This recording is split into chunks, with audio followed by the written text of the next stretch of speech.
sent tomorrow, the letter dated for tomorrow, and then that would give her the weekend side. And then about 2 weeks from Tuesday is the next regular session. I'm sorry, 2 weeks from Monday is the next regular session. So I would ask you to anticipate appointing her at that time. And then she would start 2 weeks from Tuesday. So I'm not quite sure what the right process is, but I figured this was probably the best way to handle it, was just to ask your permission now and then give you the chance to formally appoint her in 2 weeks if she accepts. Sorry. Okay. So basically that offer is for a salary of $48,000, and then everything else is just by the employee handbook, so there are no special carve outs.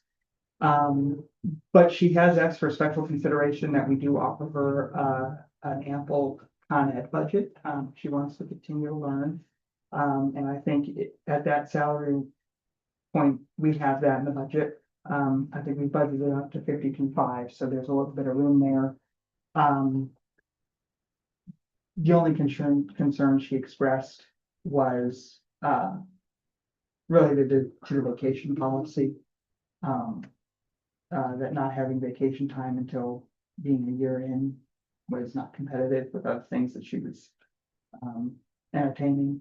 But I think the salary will be. Yeah, I was very impressed with her prior knowledge of a lot of the finance stuff, given her backgrounds, and frankly, I think she would be a good fit with the staff that we have now. And I think that she seemed loyal. She seemed like she wanted to be here and would be here for as long as we would, continue to reappoint her. And so honestly, I don't think I had any sort of worry or stress coming out of that interview of this is probably not the right candidate. I thought she was pretty spot on with everything. And then I tried to bring up all the very candid things about disappointment, like scheduling and going to meetings in the evenings and that kind of thing. And she didn't shy away from that at all. She seemed to kind of dig more into it. And I think she's a great candidate with Joe to kind of give her some pointers. And, I think that should be good to bring on the team. I'll entertain a motion for the city manager to allow the city manager to make formal offer to the candidate. Also, to make that. Second. Been moved in second. Any discussion? All in favor, say aye. Aye. Opposed? Motion carries. Okay, consideration of standing rule regarding parade quiet zone. I wanted to bring this back to council. It's unfortunate that Councilwoman Dunn couldn't make it this evening. Because the first parade with the quiet zone was the homecoming parade. I attended, and at the quiet zone, and so did, Laura. If you remember the reason why behind this, the reason why there was a, mother, who requested this quiet zone. And I kind of felt that we should make reasonable accommodations. I was very, very impressed with the participation and the respect shown to the quiet zone.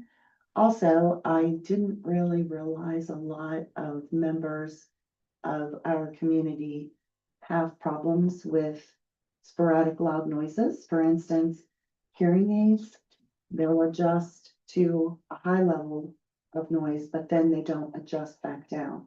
So when you constantly have that, it's difficult for them, those who have hearing aids, to carry on a conversation with the person beside of them, with their families. I also noticed there were people with pets there. I noticed that there were people with infants in strollers, very young babies, newborn 2 to 3 months, which of course they're hearing it's very, very sensitive. That's the word I was looking for. Thank you.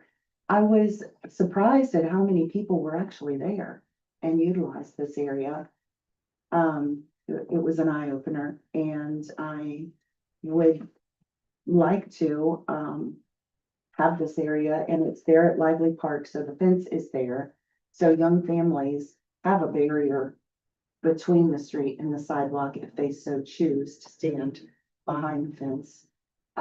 Also where that area is, as far as parking, you have access to the hospital if need be around a parade route, which I felt was important. Particularly if you have families at a playground and at a parade, those who want easy, quick access to a hospital. I'm open to discussion on this. I just felt it was very, very successful and a very small bit to ask. To have a quiet zone for parades. I've heard of other, since we did that, of course, social media, we had about 7 negative comments right off the bat. And I think around 90 some positive comments about it. I did have some people reach out to me afterwards and tell me personally, and tell me how much they enjoyed the parade. And some of their family members enjoyed the parade who couldn't before. So, this is at the beginning of the parade route. So, you know, I think when they turn. Would left this to- require an ordinance if we want this to be a standing rule? The way it is now, parade applications come to council and we made that provisional. I'm sorry, you made what provisional? To have to respect the quiet zone. Mhm. When we granted the parade request with the provisional that the quiet zone be respected. So the answer is, I don't think you need an ordinance. There is no, well, you could have an ordinance. I don't think you need an ordinance. But this type of activity isn't protected under the ADA or anything. It's just a voluntary thing by the city if we so choose to do it. And I think that the way you're handling it by just putting it in the permit is the proper way to do it. Okay, If the council desires to have a quiet zone, and they wanna lay that out as part of the permit, I don't think there's a problem with doing that. Okay, Or the council could agree not to do that, so. right. I wondered about the ADA, There's no right to a quiet zone or a parade. reasonable accommodations, is Reasonable what I accom- was looking at. Yeah, reasonable accommodations are for your rights to access to government and places. For example, our buildings and things where the public has a right to come, you have to comply with the ADA. Sure. But a parade is not a lawful right. You can attend a parade or not attend a parade. Right. So. Curious. I was clear at the other end of the route during that traffic. Did the band play during any of that? No, it Okay. was amazing. They had this, of course, they had to have some sort of cadence to march. But it was a very quiet tap and it was actually a I beautiful, was just wondering, cause they. beautiful, very soothing sounds, yes. Yeah, I was just it curious. was really nice, I thought. And the participation, I was really overwhelmed. Everyone participated and respected that area. I think it worked very well, and I wanted to bring that back to council, what I had observed. Thank you. so we're good there then. We are, All right, thanks, Sherry. thank you. Discussion of possible updates to vacant structures ordinance. I'm sorry, I'm gonna ask real quick, was there any action that we needed to take related to that? No, because our legal counsel just recommended that we continue to add Continue to implement it with the, the provisional when we approve the permit. got it. So it can be something that you put on the application. Yeah. To let them know. We could, yes. All right, I'm sorry. You're okay? Marty, is that you? What, the last one? Uh-huh. Yeah, I don't know if you wanna pull it up, Joe, since they don't have a copy of it in front of us. Ordinance 2022-06. Are the things not working? There's probably a couple things I think we might need to tweak in the vacant. For the most part, it works. But there's probably a couple things we might look at What was it? tweaking. 2022-06. Yeah, 2022-06, yeah. Councilwoman Gump actually requested that this be on the agenda. Mhm. Right. Well, I just thought that Yeah, I don't think, Marty works with this ordinance. Yeah, we're not every day. looking to take any action, but just stuff to maybe consider. Um. The first thing that I highlighted, and when Nate was here, we had somebody argue that they have 3 properties here in town. They wanted them all exempted. And Nate granted them 1 exemption as a second home, because they said when they come from Florida, that's where they stay. And he did not exempt the other 2. But we have no wording for a second residence type exemption in there. Does this stem from the Cottage Avenue property or? That's the main one, yep. Okay, Well, there are other properties throughout town where people go to Florida for the winter and then come back. Or DC. and come back. Yeah, at the time, these people weren't keeping the utilities on or anything else, so Oh, yeah. they did get the electric I on, they got the understand. gas on. And he, with those provisions, Nate granted them an exemption as a Are second. there definitions on there above? Yeah, section 3 is definition. What is it, what's it defined as a vacant property? That is on the next page, Joe. Vacant Item property seven. means anything. Yeah. It says that dwells or lives in any part of the building. Lawfully resides, dwells, or lives in any part of the building. On a permanent or non-transient basis. So that rules out like the 6 months here, 6 months there thing. Mhm. That's what I'm saying, we might wanna look at that wording if we're going to grant a second home exemption. wait. Yes, this one says rating, Based on. I would think that they would have Or- to keep the utilities on. that was my thought too. Well, in our, it already spells out in here that they're supposed to keep the utility, they don't have to keep the water on because Sure. something happens, water can freeze or whatever. Right. They at least have to have the electric on so that if there's an emergency, first responders need to get in, they flip on a light and see what's going on. So that was the first item that I had on, Okay. was if we want to put wording for a second residence exemption.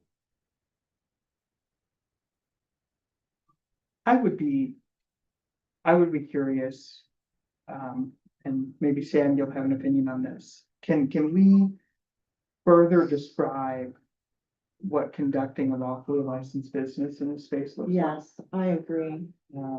Because I think it's become a bit of a loophole for folks to take advantage of. You mean using buildings as storage? Well, not just using buildings as storage, but, if There's others. there's a. Right. Well, having merchandise and never being open. Having merchandise in the area and never Well, and I'm particularly Never thinking open. about for years. not really running a bona fide business out of the space, but saying you are on paper to get around. Like the old United Bank building was. That was prime example.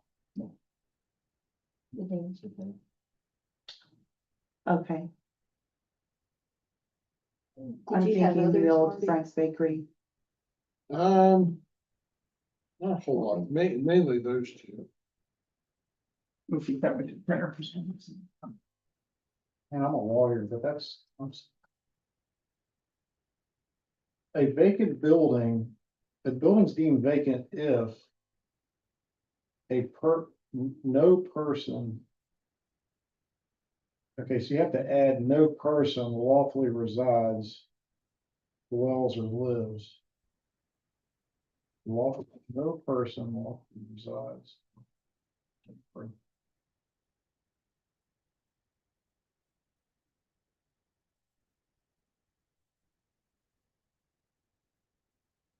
So like, that's how Boo got exempted for Yes, part of hers, was because she learned and lived in the building. right.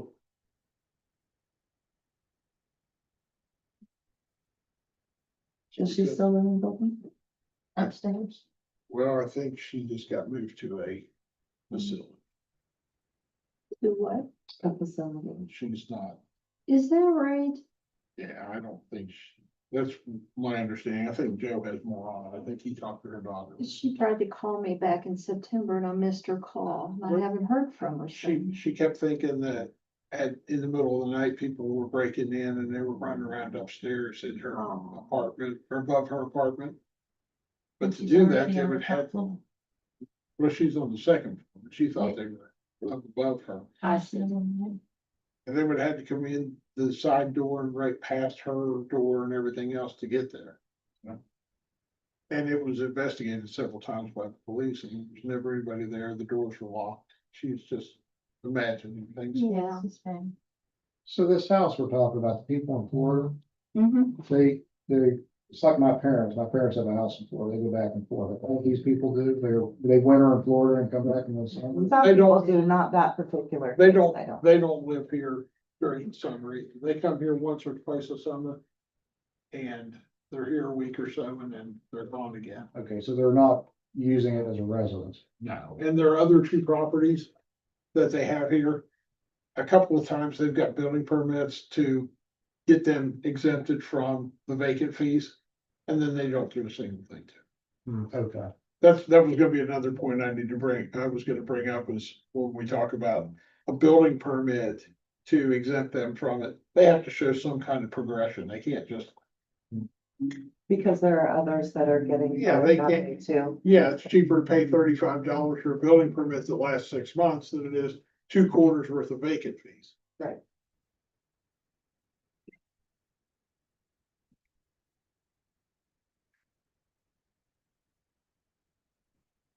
Anything else, Marty? Yeah. I didn't know Joe. was Oh, yeah. listening on it.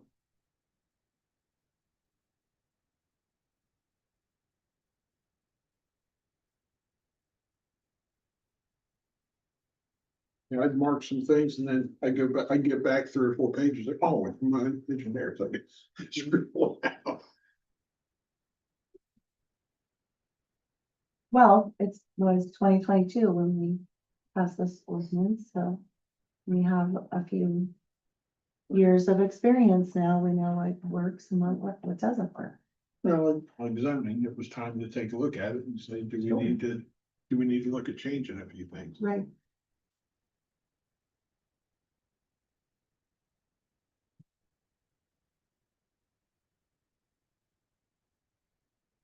The next thing I had would be on page 4 up there, Joe. Okay. We can put it as item 11. Saying that they're not allowed to have trash and that kind of stuff accumulate on the lot either. Oh, my. It talks about exterior maintenance. And it talks about mowing the grass, but it doesn't talk about things like, it talks about loose trim and loose gutters and things like that, but it doesn't specifically say So anything. you're about saying we need to add to that? Mhm. I would think, yeah, that there should be no accumulation of trash or rubbish on the property. Again, like the people from Florida, if they're not gonna be here 90% of the year, they need to have somebody locally that comes by and checks on the property to make sure there's not trash and stuff there. Not just leave it up to us to handle it. Okay.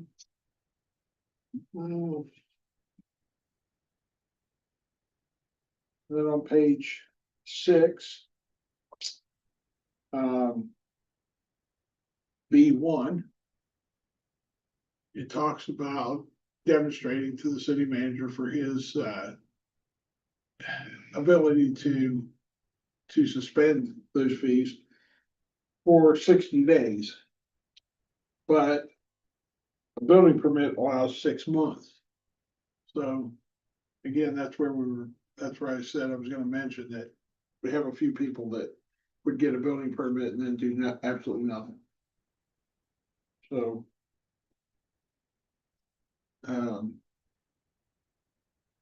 Somewhere in there where it says, oh, item 2, it says rehab, demolition, or other substantial repair. I think they have to show progress. They can't just get a $35 permit and thumb their nose at us. Okay. The next item, number 3, right there, talks about if the property is for sale, that's actively attempting to sell and lease.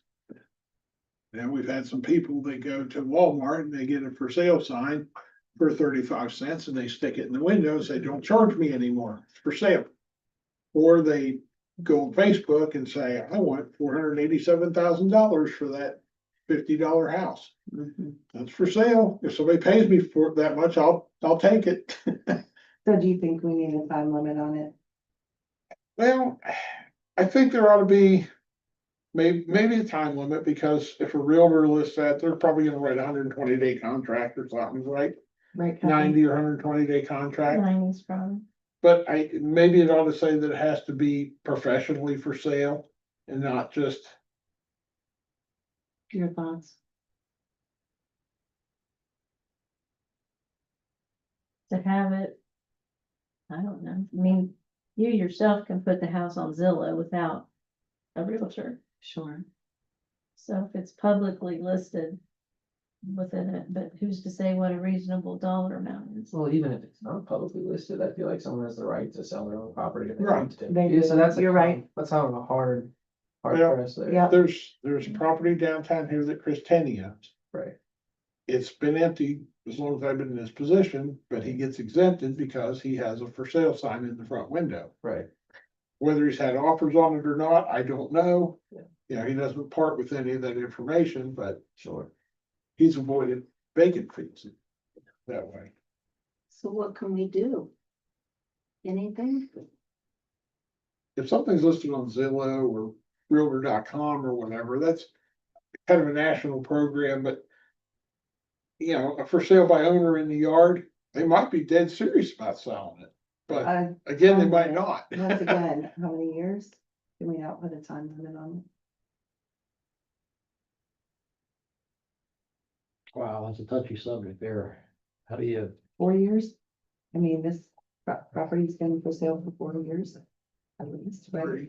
3. Have you ever called to ask what he wants for it? Oh, he wouldn't tell. He just said it's for sale. He said, somebody comes along and pays me what I want, I'll sell. Now, he did get a couple of building permits along the way, and he put new electric on it and things like that. Put some new windows in the front of it, but for the majority of the time, it's been sitting there. Property rights are pretty well protected. I don't know that you can force them to sell over a particular period. I was gonna do it just enforce the ordinances you got with regular properties, you know, maintenance and everything else. I wouldn't want to be the one to try to take him to court on a 4-year. Hey, you gotta get into some constitutional rights there that. So then we just go by the International Building Code. Building code doesn't have anything about making structural work. No, it doesn't, but To make sure he's doing everything Yes. that he's Yeah, supposed to. exactly. You just gotta be the squeaky wheel on it and just stay on it. You gotta fine him $100 here and there, and maybe he'll get tired of it. I don't. And then Sorry, Marty, you can't do anything about that. And then the last thing, and this is a point that Debbie was wanting to bring up. Yeah, so I'm gonna make the executive decision, speak on her behalf, and she can correct me if I'm wrong. But there are some people who are elderly, limited income, whatever. She's got a neighbor up there in particular that she wants exempted permanently. Because she's got a house sitting up there, but she can't. And the lady's been faithful to come in every quarter, but it's getting very expensive for her. Sure. And she would like people like that exempted. One thing that puts us in a tight spot is, you know, like we had 2 more houses right out West Second here, similar situation, elderly people, very limited income, whatever. We condemned the houses, they needed condemned, they're in bad shape. And rather than them incur the cost of demolition, they spend the properties over to the city. So now if we exempt somebody else, those people could come back and say, hey, you're playing favorites Right. with Mary Jo up here, Right. and you took my property. Right, well, they gave it to us, but, Yeah, um. yeah, we haven't I read it, they gave understand. it to us, but it could put us in a tight spot.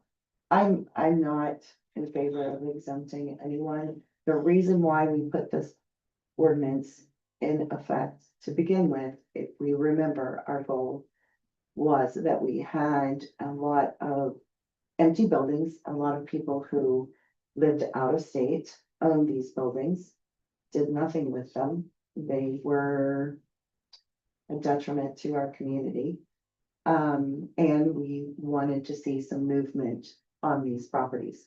Some movement, whether it be people tearing down the dilapidated houses or it changing hands into, someone who would do something with the property. And we have seen some movement because we have less vacant buildings than what we did when we initially started this. I'm not in favor of exempting anyone. It's unfortunate.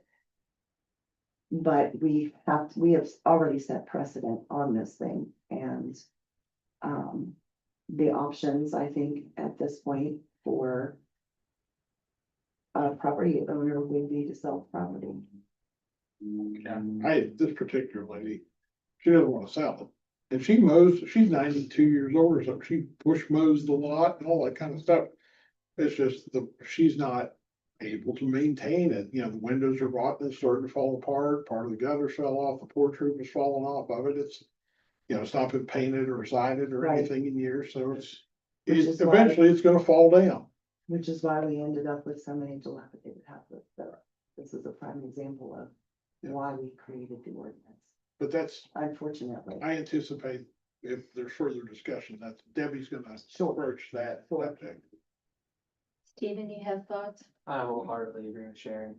It's an unfortunate situation, but as soon as you favor one person, I mean, everybody's gonna come out of the woodwork. Right. Oh, you didn't do that for me too, you know, and obviously we don't wanna be on that side of things either. I think the other thing is, when we look at that, you know, if we start making exemptions for the vacant structures fee, well, where's my exception for the fire fee? Where's my exemption Yeah. for this other? And we just don't wanna play that game, I don't think, you know, so. Agree. I agree as well. There's no way to be fair across the board for this type of exemption. Right. And I think there could be further talk down the road with maybe the fire fee or the municipal fee, but I don't think this is a place we can budge. Especially since they normally own multiple properties. But all I have on it, really, other than that, it's. You know, the way we've been operating, it was pretty good.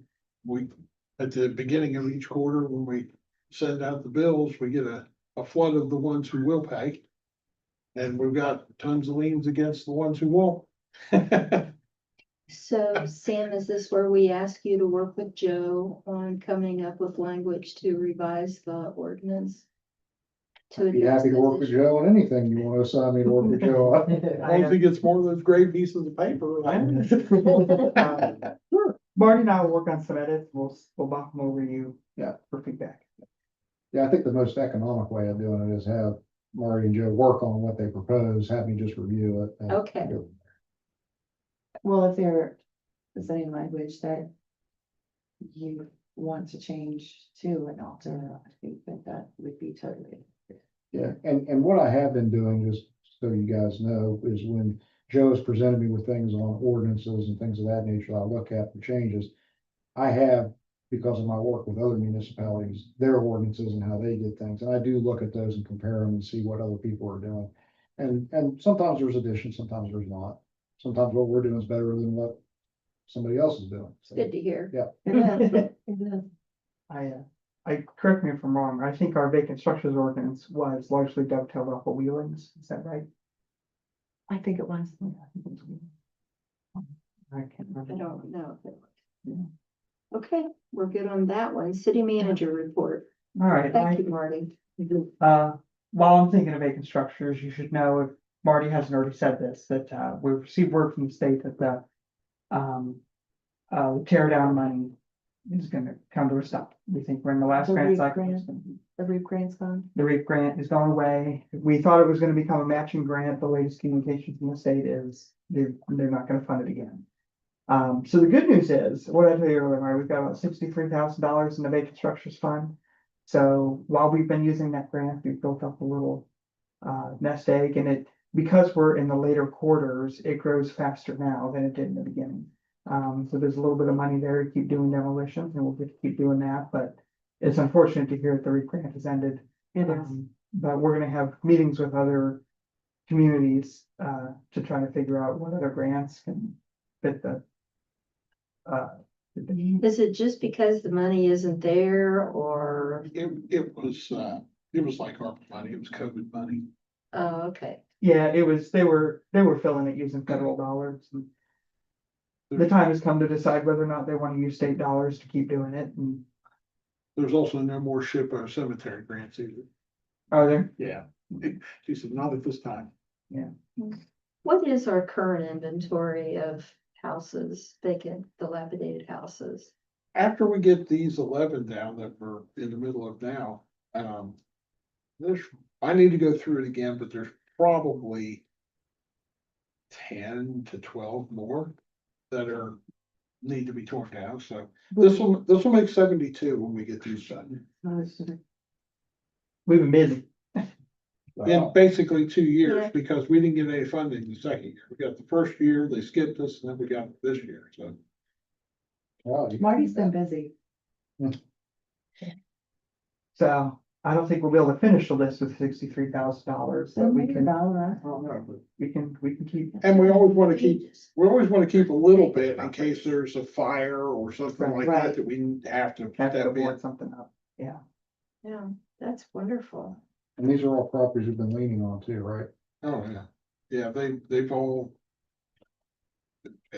We had to issue condemnation notices and corrective orders. And that all had to be sent out certified mail and give them time to appeal it and whatever else. So there's a whole list of steps. And that all had to be approved by the state before we could proceed with even getting the first round of grant.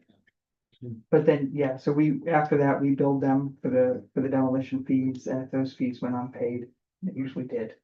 And we've got one, Yeah, you got that The list of, second phase of this might be start looking at what target properties we want to enforce the liens on. right, I gave you that list of liens that I have and We need the names of remember, we talked about, because I'm finding them, the names of the people, yeah. the ones that we know of, yeah. Yeah, and that's something we've kind of talked about this before. Our liens in the past have usually been municipal service fee liens, so they're in the range of a couple hundreds, sometimes more than $1,000. When we started the demolition program, now we're putting on liens that are $10,000, Yeah. $20,000. So we don't really have any experience enforcing a lien or foreclosing on a lien or. You're not gonna get the 10 back, but you might get 3 or 5 or something like that, Better known. which you can then roll back into the program. Right. Absolutely. And that was part of the grant provisions too, is if we recover any of that, it's supposed to be rolled back into more demolitions. I don't know how much legal sway they would have if they're ending the program over that, but I would like to see it happen that way. It makes sense. No, and we've still got the inventory left that we need to do it, so. Yeah. Next thing you should know is, at the sanitary board meeting 2 nights ago, Stephanie Westfall, tendered her resignation. It was not effective immediately. It was effective upon finding a replacement or December 31st, whichever one comes first. But I think that's a really big loss to the sanitary board. It is. She's been a really great member. We do have one application sitting out there. We received an application for the sanitary board from Chad Proudfoot when we didn't have a vacancy. So we have one application sitting out there that we could act on at the next regular session. But also we have maybe until December 31st. Does he live in city limits? No, but he is allowed to take honorary appointments for WVU. And he asked for consideration to represent Jackson's Mill. so he does not live in city limits, but he's a user of the system. Because he's representing WVU. But I know him. through, Well, I know him as well. I just don't know what the language states, if we can consider him or not. gotcha. Yeah, I don't know, because Alden's outside city limits, right? No, his office is out here. Okay, gotcha. Yeah, he's aware. He is a personal user of the system. Maybe that was why. I know we researched it, but I can't Okay. remember. Oh, I asked about that. Yeah, we'll need to figure that out. Maybe Sam, you can help me figure that out with the rules. Sanitary board members are. Because I think it's governed by state code. I think that is not particularly governed by city ordinance. It's governed by state code. Okay. But, yeah. And then annexation. We had a meeting on Sunday with the Meadows, which is the HOA community up at Stone Cold Lake. I think the meeting went really well. The community seems generally favorable towards annexation. No one who was there that evening vocalized any particular objection. Everyone who was there vocalized being in favor of it. So I've sent the results of the straw poll. I took a straw poll that evening, who was present, and what their disposition towards annexation was. And I sent the results of that back to Steptoe. Steptoe is then gonna run some numbers on the petition and try to figure out then what this allows us to annex.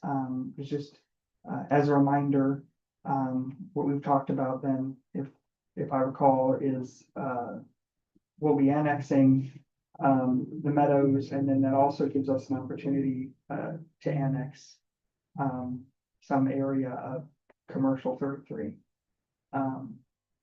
And I just want to clarify, is that what the council has understood that we were doing? Yes. So I'm just waiting on Steptoe now to come back with the numbers, and tell us, what we can and can't do with the support we have.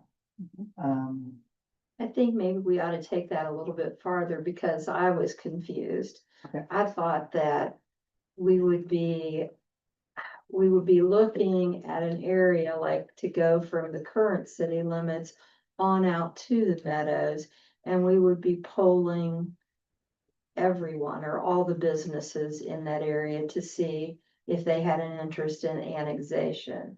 And Joe tells me that no, that's not how it's to be done, that when it was discussed with council, that you would be selecting commercial properties that you felt would be in favor of annexation only. No, So so, explain it okay. better than what I can. sure. And I am in conversation with several, and at some point I'll try to get in conversation with all commercial properties up that way. Anyone who wants annexation, we certainly don't want to leave them off the list. But I think the intention and the benefit of annexation by petition is that when you have this much support for annexation, you can afford this much annexation. And so where we lack support, but we see a need for annexation, this annexation allows us to go through and annex those properties. So just to be candid, I think what we're looking at is pulling in some of the larger potential tax bases on 33. Because having the support of annexation in the Meadows gives us the numbers and the support to do that. Is that, I understand that you didn't think that that's what we were doing. It's still confusing to me. Okay, And the reason why, I guess, is like two people here could be, and then you're not including these three people here, but yet they have roads and sewage just like everybody else and they're outside, so. yeah, and they should have never been allowed to be. Well, is you the problem. can't, you can't force somebody to annex with the promise of infrastructure, correct? No, and That's why they weren't. um, When the road was annexed, that's when all property should have been annexed. yeah, I think now we're stuck, I guess, for lack of better words, because there's what we've learned through conversations out there is voluntary annexation is not gonna happen for a lot of those larger tax bases. I think However, They we made do that have some difference. pretty heavy hitters who are interested. we do, yeah, so we have some, and this, like I said, anybody who wants to annex in the city, we don't wanna leave them off. But we've also heard from the heavy hitters out there that they're not coming. At least not at this time, or they kick it further down the road, or give us another reason why they're not gonna do it. So are we gonna continues be to stifle it. taking a look at those ones who do want to and figure out if that's gonna make it a viable project? Yeah, I mean, I think that's what Steptoe is working on now, is how many folks do we have that want to?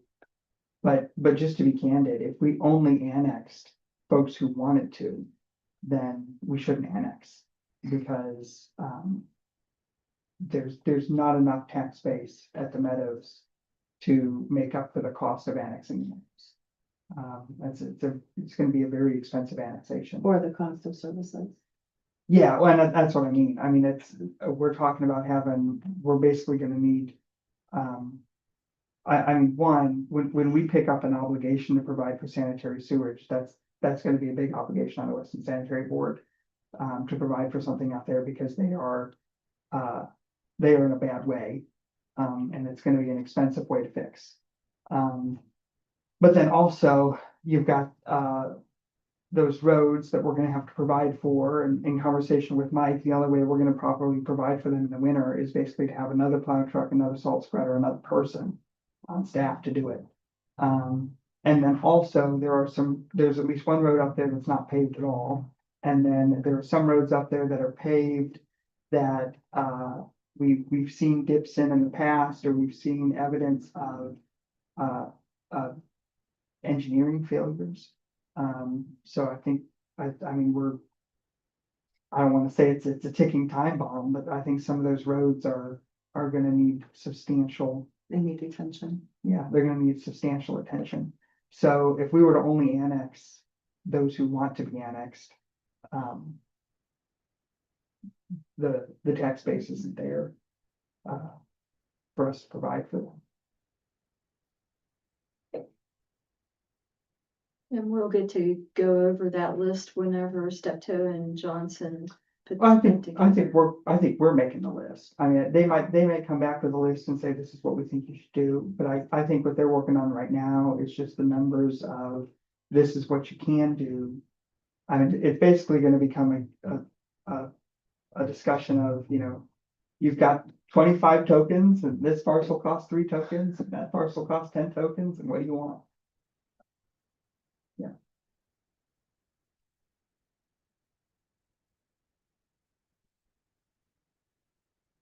So if I had previously misrepresented annexation, I apologize, but I do think that we are looking to annex parcels, more parcels than just the parcels that are voluntary. Just so we're clear, because I know it's gonna come up.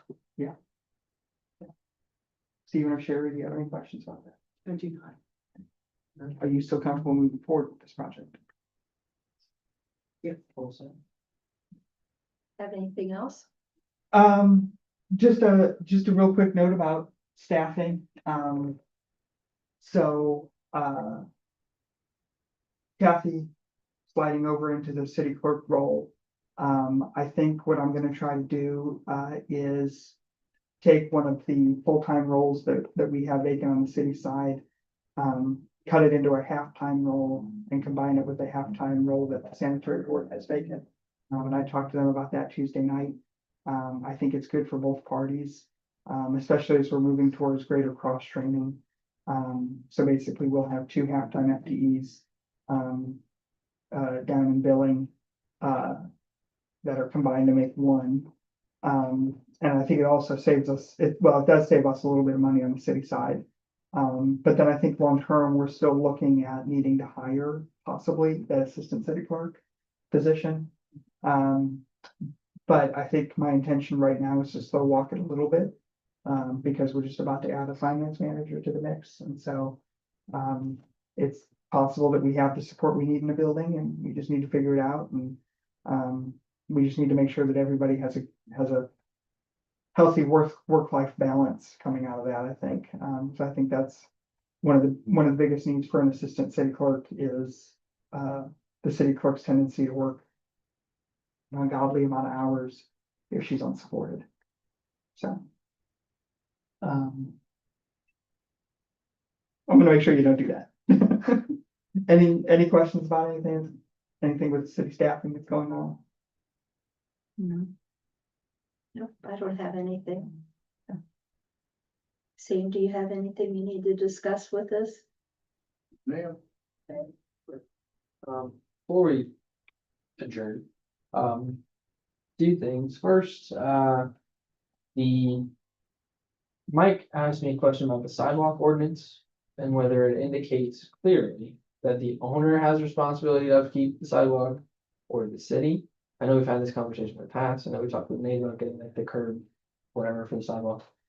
But, yeah, we had that conversation and he asked me to clarify that. I said, I don't know what it municipal code says, to be frank with you, but I know from our general understanding that it was on the responsibility of the owner.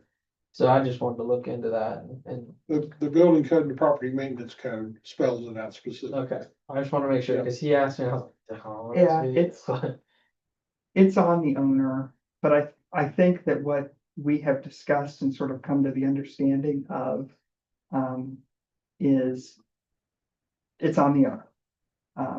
But recognizing the kind of city that we want to live in. Right. The city wants to come to the playing field and assist people. And we have a sidewalk program out there, where we would split the cost with somebody repairing a sidewalk. Yeah. Whether they want materials or labor, we'll basically take the other thing, but there's different stipulations in there. I think one of the ongoing challenges we still have though, is we've said we're gonna fund the sidewalk program with the coal severance fund. And then the coal severance fund has not received a lot of revenue in the last couple of years. It's not been a good couple of years for coal severance. Last year we did some sidewalk work and we spent a good bit of that coal severance fund. So it's on the homeowner. We want to come to the ball game and do some work, but right now we really don't have the funds in the set aside fund for it. Yeah. So unless we start funding it with general fund dollars and. Was not grant paid for one this year? Oh, did? That's good. It's very good. That's always an option. Yeah. Yeah. Some of these ones, I had a lady call me from out in West Second here last week. And she's got one of the properties out there where the wall's literally about to fall in the street at any moment. And she called the DOH and they said, it's your wall, it's not our wall. So then they suggested she call the city. I said, it's your wall, it's not our wall. Those would be very, very expensive fixes out there. And that's why the post office quit delivering mail to their houses, put it in a gang mailbox, because a lot of places the sidewalk's even gone, other places it's completely undercut, it's just not safe. So. Yeah, I will relay that to Mike.